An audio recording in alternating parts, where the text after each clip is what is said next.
name's Ray. This is Scooter. About 6 weeks ago, a friend of mine called and said that she had lost her puppy. And it was out in the middle of nowhere, far, far away. And I decided to put together a team of rescue people and take Scooter, my dog, because Scooter had played with the puppy a couple of times before, and I thought that would be a good idea to coax the little puppy maybe back. So I put together the team. We didn't get together until about 10:30 at night. There was Aaron and Bryant, who are Sedona Police Explorers, the owner of the puppy, her girlfriend, me, and another lady that was a friend of, that was a co-worker. So we all go out. We head down to the creek where the little puppy had disappeared. We start looking. We're all geared up in our flashlights and our boots, and the guys had their knives and machetes and big flashlights. And what happened was we got off track, and I wanted to go down the creek, but somehow we ended up in about a 2-hour period of going up the mountain. We got to the top. The two boys were leading, and they came up on this drop-off, and they said, "Oh my gosh." And I said, "Watch out for Scooter." And instantly, he saw a coyote on the other side, flew off of that ledge, landed straight down on rocks, and all I heard was a couple of whimps, and then it was quiet. So the boys ended up going about 25 feet up. They skidded down an area that was a little softer, and they got down to Scooter, and I'm screaming on the edge, "I've got to get to my dog, I've got to get to my dog, help, help, help me, help me." So Aaron basically got down there first with Bryant, the other kid, and they yelled up to me that he just had some broken bones, he had a broken leg, and they made it kind of soften the thing so I wouldn't go crazy, and I said, "You've got to get me." So they came, and Aaron climbed back up the mountain, grabbed me by the arms to drop me about 20 foot down, and we thought it was a ledge, and the dirt there was really, really soft, and I started skidding down. I grabbed a hold of a tree, the tree broke, and I kept skidding down, and luckily Bryant was at the bottom, and I slid into his arms.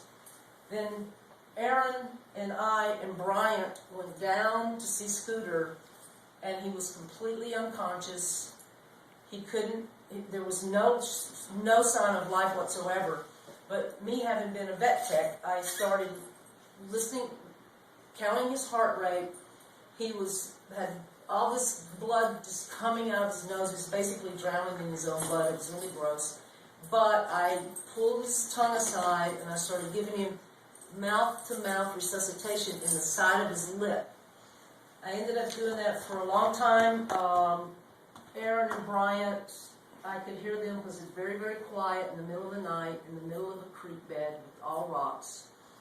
And I could hear them whispering that they wanted to get me away from him so that they could kill him and put him out of his misery. Aaron and Bryant ended up getting a hold of the sheriff and 6 firemen. It took them 3.5 hours to get to us and find us. And the sheriff said, "What do you want me to do with the dog?" He said, "I'll use a rifle." He said, "To get rid of him." The other lady that was with us that I did not know said she was going to go back to her truck and get a gun and shoot him. And I put my jacket over him. I laid on top of him, and I said, "You'll have to shoot me first. I'm not going to let you kill my dog." The fireman, the captain, stepped up to the plate. He said, "Guys, get a sheet. We're going to tie 4 corners on it, gently get the dog up, and we're carrying him out." And Scooter finally started kind of opening his eyes a little bit. It took us an hour and a half to get to the highway. We put him in a truck. They transported him back up about 1.5 miles up to where the fire trucks were. The fireman got in the back of that truck with him and said, "Let us know how Scooter turns out." And my friend raced me to Flagstaff at about 6 o'clock in the morning, going about 90 miles an hour on the interstate. And they took him in, and his diagnosis was that he had a brain swelling, a swelling of the brain, a brainstem injury, a broken back, and a contusion behind his heart. What did I want to do? I said, what are my choices? They said, take him to a neurologist in Phoenix. We'll fax all the records and the x-rays. It's going to cost you about $4,000 or $5,000.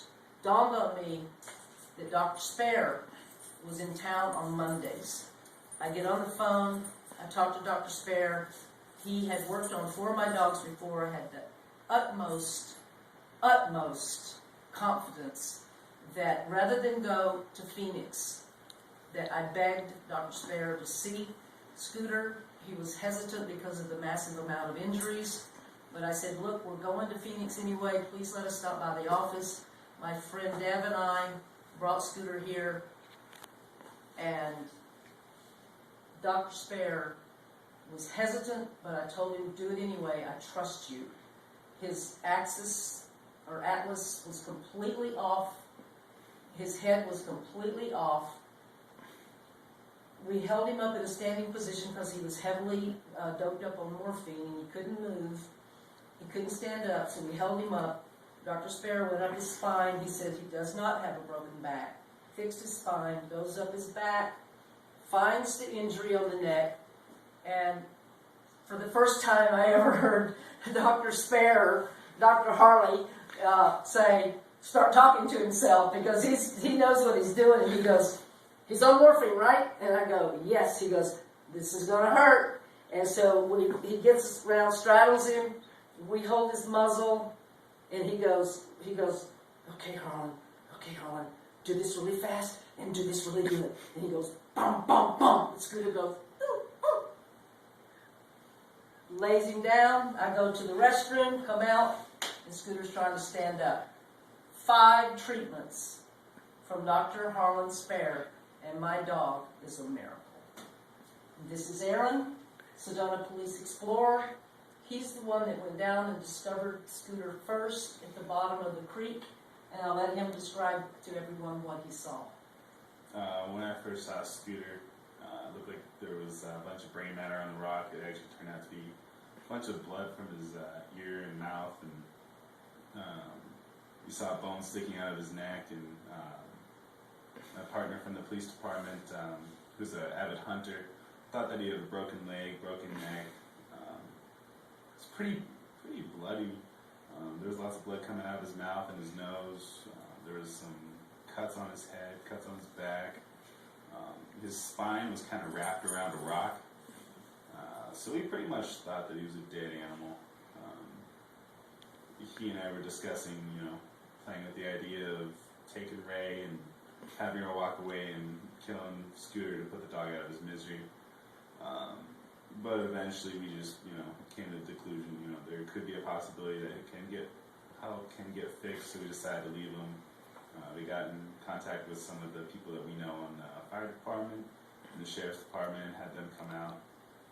They brought a sheet with them, and the sheriff kind of wanted to shoot the dog because we didn't think it was possible to get him out, and I had already hurt my leg, so there wasn't any way that I was going to walk out by myself. So they put him in a big sheet, started walking, starts to wake up and tries to move around, he's licking all the firemen.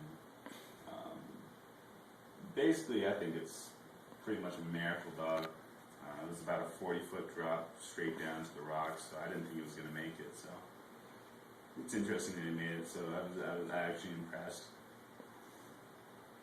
Yep. And That's pretty much it. I told you it was a chiropractor that fixed him. Yeah, I was shocked. My partner from the police department was pretty shocked too. We didn't think it was possible that a chiropractor could fix a dog that bad, that we thought was that bad. So we were pretty impressed. Needless to say. He was my hero. I owed him a trip to Hawaii, but I spent all my money on Scooter, so. Can I go? I want to go. I want to go to Hawaii. Yeah, well, okay, we'll talk later. Tell him about the lightning. Oh, yeah, and then last week, as if we haven't had enough drama with this dog, he's only a year and 6 months, and he's from the Humane Society. He'd been taken back twice because he is, I've worked with dogs all my life, This is the worst dog I have ever had in my life. He has done $5,000 worth of damage to our property. He broke my nose, and I don't have health insurance. And then last week, he's standing on the patio at the house. Lightning struck all the lights, the Christmas lights, and then went to him. I was standing behind him. He got hit by lightning. It threw him up, made this horrible noise. I felt the reverberation of it.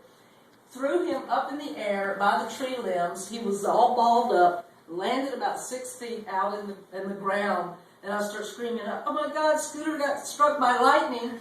I scoop him up, I run in the garage, 2 of my tenants come out. He's all balled up like this, and he's completely stunned.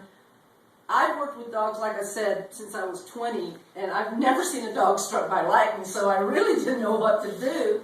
So I just started petting him and loving on him and holding him and rocking him, and I got some peanut butter off the refrigerator and started rubbing it on his mouth because he loves peanut butter, and I thought maybe that would, entice him to open. I touch his eyes, nothing. So I just kept on, and I called my friend. "You gotta get over here, Scooter got struck by lightning." So the time she gets there, she comes skidding up in the driveway, almost hits the house, comes in. We're all 4 people gathered around him, and all of a sudden I go, "Scooter, Scooter," and he goes, and he opens his eyes and he looks up at Kim, and then I put more peanut butter on his lips, and he starts going. And then his legs, long legs that he has, one leg starts going out, the other leg starts going out, his back leg starts going out. He's laying there for about 3 more minutes. He gets up and goes, wags his tail, and acts like nothing ever happened. That dog is Sedona's miracle dog.